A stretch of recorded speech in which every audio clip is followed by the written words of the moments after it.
response. I would say that over 200 different medical conditions respond favorably to cannabis. It appears to have benefits that we never ever knew about. Glaucoma, epilepsy, muscular dystrophy, arthritis, multiple sclerosis, wasting syndrome, nausea, chronic pain, depression, anxiety, hepatitis C, cancer, chemo, AIDS patients. Is there a product out there today that provides as many medical benefits as cannabis?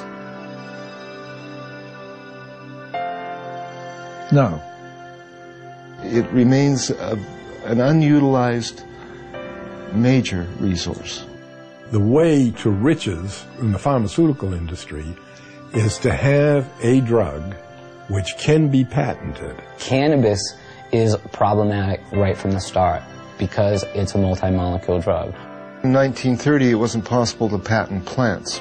And that's the reason that pharma never picked up on this, because by synthesizing and owning compounds, that's where the profit motive comes into the pharmaceutical industry. The patent in the United States lasts for 20 years. Well, you can charge whatever you want at that time, and that's where you make the killing. There's no money to be made off natural plants. If you can use a natural medicine that you can grow in your own home, which costs pennies to use, you're going to do that. You need water and dirt. Not only that, you have that plant forever. Prime motivation behind any drug company is to make money, and as much money as possible. They're corporations, and corporations, everybody knows, it's like that diffusion of responsibility thing. There's so many people working for corporations that they lose their humanity. So those are potential customers for these pharmaceutical companies that are not there if they're using a natural plant. It's unlimited. You grow more, you get more medicine. Pharmaceutical companies don't want you growing your own medicine. The government supported a small drug company by the name of Unimed to take a synthetic THC, tetrahydrocannabinol, and to put it into capsules to be used as a oral medicine. This became Marinol. This THC in Marinol is exactly the same 21 carbon molecule that's in herbal marijuana. But it's not the same as medical marijuana. It's not a crude mixture of things, and there's no guarantee that you get the same results. You can make a synthetic delta-9 tetrahydrocannabinol in a test tube. It'll have exactly the same number of atoms and the same arrangement. But how in the test tube can you put the electron spins together, the subatomic quirks and quarks, if you like, of that compound in the same way that a biological enzyme system will put it together? It can't happen. In the case of a synthetic compound, if it's only an ingredient from the cannabis, they can formulate that as a drug and make a lot more money out of it. We're confused that if, you keep hearing that there's no scientific proof to medicinal benefits of marijuana, why are there drugs like Marinol on the market? Why do they even exist? Well, that's part of this double talk about it. If we take and change it a little bit, so you believe it isn't marijuana, then it's okay. It's a great medicine. They're trying to make marijuana into medicine because it is medicine. Why did the government actually grow marijuana? I mean, the government has had marijuana programs that existed since the 70s. It's impossible for me to believe that the government even believes their own propaganda. What I do believe is this, that you can fool some of the people some of the time, and they're doing an excellent job of that. And for all the claims of these drugs being a more viable medicine because there's no high, we check some of the side effects. For Marinol, dizziness, feelings of exaggerated happiness, drowsiness. Last time I checked, those were signs of getting high. If it is indeed side effects of marijuana that are preventing the pharmaceutical world from accepting marijuana as a viable medicine, then they better start paying more attention to the products they've been marketing for years. Every year, prescription medicines kill over 100,000 people. The pharmaceutical industry has been excellent at convincing the public that they need their potions. If you watch any kind of commercial for drugs, they're always using the third person. For example, where does a headache come from? It comes from out there somewhere.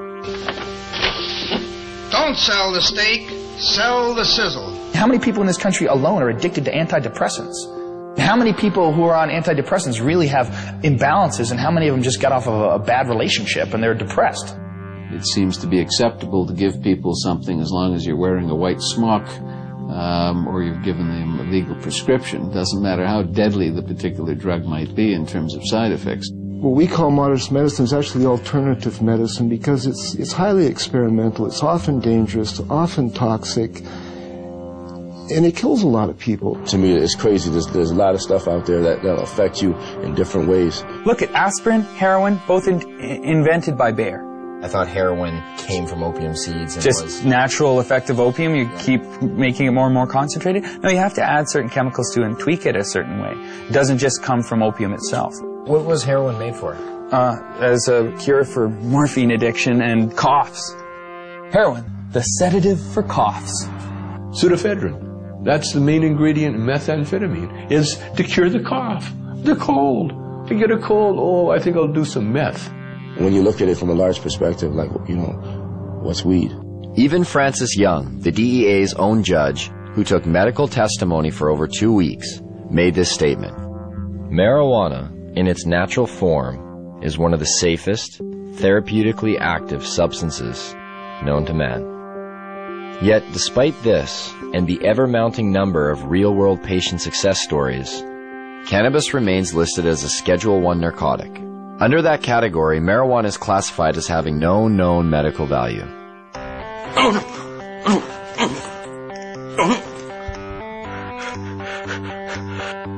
I have multiple sclerosis. When we first met Greg, his shaking was so severe that he informed us that he would need a few puffs of marijuana in order to participate in the interview. The difference was night and day.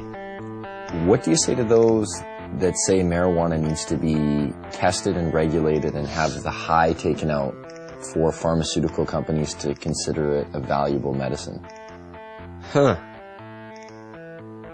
That's a pretty, and I only mean this as a measurement as to how much it is actually a pathetic thing to say. I mean, just look at me. Is it not blatantly obvious that I have just enjoyed however many tokes? I look happy. Greg has been using marijuana for years and stated to us that he's never experienced any negative effects. I'm never, I need my marijuana. That's stupid. It takes away my discomfort, let's call it. It does enhance my very being. Where do you think you'd be if you didn't get to smoke it, like even with your pain?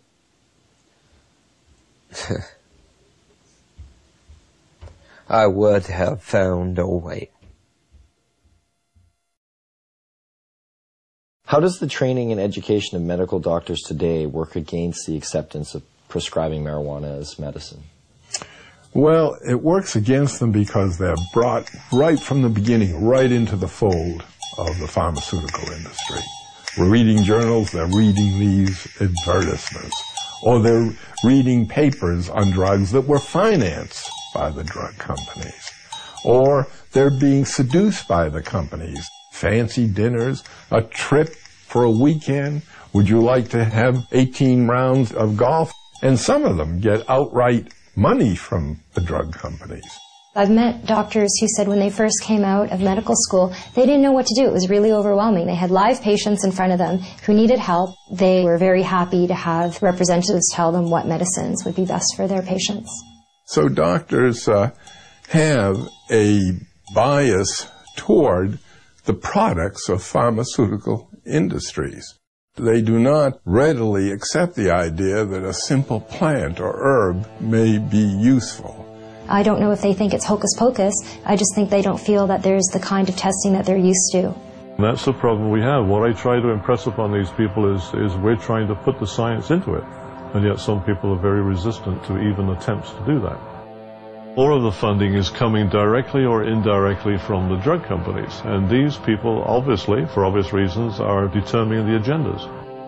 Now think of the lobbying potential behind the most profitable industry in the United States. Think of the power. And do they get their way? Why can't we explore it?